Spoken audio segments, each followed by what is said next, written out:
안녕하세요. 이해 쉬운 K주식 분석입니다. 지난 시간에 이어서 숲 두 번째 분석 시간인데요. 오늘은 숲의 재무 상태는 어떤지, 또 기술적으로는 주가 흐름을 어떻게 봐야 할지 좀 더 깊게 파헤쳐 보겠습니다. 네, 지난번엔 이제 기업의 기본적인 내용이랑 시장 경쟁 상황을 봤으니까요. 오늘은 구체적인 숫자와 차트를 통해 숲의 현재 위치를 좀 더 명확히 짚어볼 필요가 있겠습니다. 네, 그래서 투자 전략이나 최종 평가까지 오늘 쭉 한번 이야기 나눠보려고 합니다. 최근에 주가가 좀 조정을 받아서 궁금한 종들이 많으실 텐데요. 오늘 저의 분석이 도움이 되시길 바랍니다. 맞습니다. 성장성, 수익성, 또 시장 평가 지표들이 좀 엇갈리는 면이 있거든요. 다각도로 한번 살펴보시죠.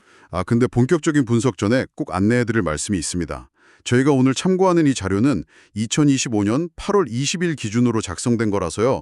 실제 내용에 일부 오류가 있을 수도 있고 또 아직 검증되지 않은 분석 방법이 포함됐을 가능성도 있습니다. 네, 그리고 저희 방송은 특정 종목을 사시라, 파시라 이렇게 권유하는 게 절대 아니라는 점.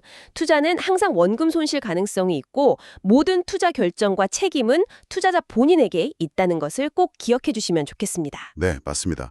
자, 그럼 숲의 재무 상태부터 자세히 들여다볼까요? 준비한 자료를 보니까요. 매출은 꾸준히 성장하는 그림이네요.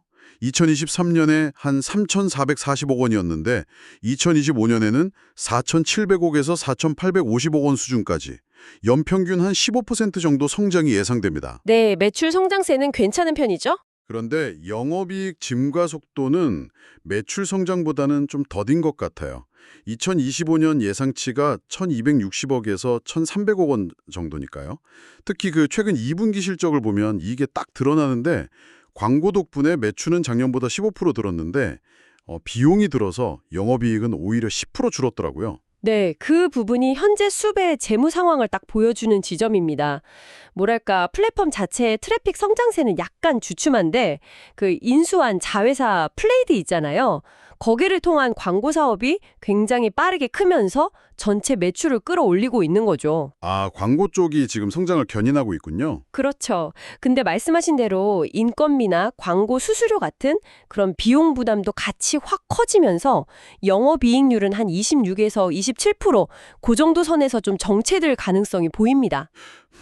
비용 압박이 있군요. 그래도 긍정적인 건 있어요. ROE, 그러니까 자기 자본이 이익률은 여전히 20%대로 높다는 점, 그리고 부채 비율은 계속 낮아지고 있고요. 현재 주가 수익 비율 PER은 8배 후반에서 9배 중반 정도로 예상되는데 이건 과거에 비하면 상당히 낮은 수준입니다. 재무적으로는 성장과 비용 압박이 같이 있는 모습이네요. 그럼 기술적인 측면, 그러니까 주가 차트는 지금 어떤 신호를 보내고 있을까요? 8월 20일 종가 기준으로 78,400원인데 최근 일주일간 계속 하락세였고 52주 최고가 13만 5,900원하고 비교하면 거의 반토막 수준까지 내려왔어요. 네, 많이 내렸죠. 아까 말씀하신 것처럼 PER이나 PBR, 이건 주가 순자산 비율인데 2.1배에서 2.2배 수준. 이런 가치 지표만 보면 역사적으로 좀 싸다고 할 수 있겠는데요. 맞습니다. 밸류에이션만 딱 놓고 보면 매력적인 구간에 들어선 건 사실이에요. 그런데 기술적 지표들은 좀 더 신중하게 접근하라고 말하는 것 같습니다. RSI는 36으로 중립이고 스토캐스틱도 20이니까 과매도 구간 근처라서 단기 반등 가능성은 좀 열려 있다고 볼 수 있죠. MACD도 매수 신호라고 나오고요. 네, MACD도 그렇고요. 하지만 문제는 추세입니다. 추세. 단기, 중기, 장기 이동평균선이 전부 아래를 향하고 있거든요. 그리고 모멘텀 지표도 여전히 매도 신호를 유지하고 있고요. 추세가 아직 하락 방향이군요. 그렇죠. 특히 수급을 보면 외국인하고 기관은 계속 팔고 있는데 개인 투자자들만 사고 있단 말이죠. 이런 구조는 변동성을 더 키울 수 있는 요인입니다. 그러니까 단순히 주가가 싸다는 것만 보고 추세 전환을 기대하기에는 아직 좀 신호들이 부족해 보입니다. 그렇군요. 가치 지표는 바닥권인데 추세나 수급은 아직 불안하다. 이거 정말 판단하기 어려운 시점인데요. 이런 상황이라면 투자 전략은 어떻게 가져가야 할까요? 네, 저희가 준비한 자료에서도 좀 조심스러운 접근을 제안하고 있습니다. 단기적으로는 뚜렷한 반등 신호가 아직 없으니까 기술적인 저점 부근에서 좀 나눠서 접근하는 방식을 생각해 볼 수 있겠고요. 중기적으로는 광고 성장이 계속 잘 되는지 확인하거나 아니면 신작 게임이 나온다든지 스포츠 중계 같은 이벤트로 플랫폼 트래픽이 다시 살아나는 시점, 그때를 좀 노려보는 전략을 제시하고 있습니다. 장기적으로는요? 글로벌 확장이 성공하면 좋겠지만 그렇죠. 장기적으로 글로벌 확장이 성공한다면 당연히 보유 매력이 있겠지만 당장은 네이버, 치지직 같은 경쟁자가 워낙 강력하니까요. 좀 보수적인 접근이 필요해 보입니다. 분할해서 접근하는 게 합리적이겠죠. 결국 핵심은 플랫폼 자체의 경쟁력 회복하고 글로벌 성과가 눈에 보이느냐 이거군요. MAU, 그러니까 월간 활성 이용자 수 감소세가 멈추고 다시 올라가거나 해외 이용자들이 머무는 시간이 좀 의미 있게 늘어난다거나 그런 가시적인 변화가 확인되어야 한다. 이런 말씀이시죠? 정확합니다.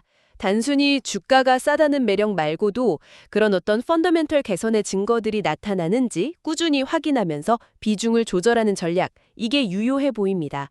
그리고 광고 매출이 안정적으로 유지되는지도 계속 체크해야 할 핵심 포인트고요. 자, 그럼 이제 종합적으로 SOOP를 한번 평가해 볼까요? 정리해 보면 광고 사업 덕분에 매출은 성장하고 있고 ROE도 높다. 이건 긍정적이지만 본업인 플랫폼 성장이 둔화되고 비용이 늘어나는 건 분명한 부담이고요. 네. 기술적으로는 주가가 많이 내려와서 PER, PBR 기준으로는 저평가 상태로 보이긴 하는데 시장의 신뢰는 좀 약해졌고 MAU 1위 자리마저 내주면서 경쟁은 더 심해진 상황.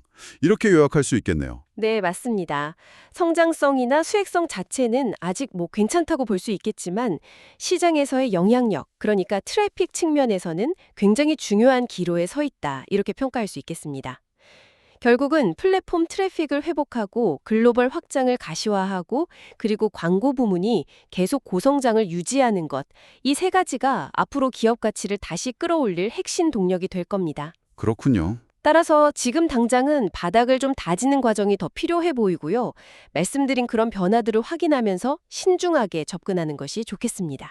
네, 오늘 SOP의 제모, 기술적 상황과 투자 전략, 그리고 종합적인 평가까지 깊이 있게 살펴봤습니다.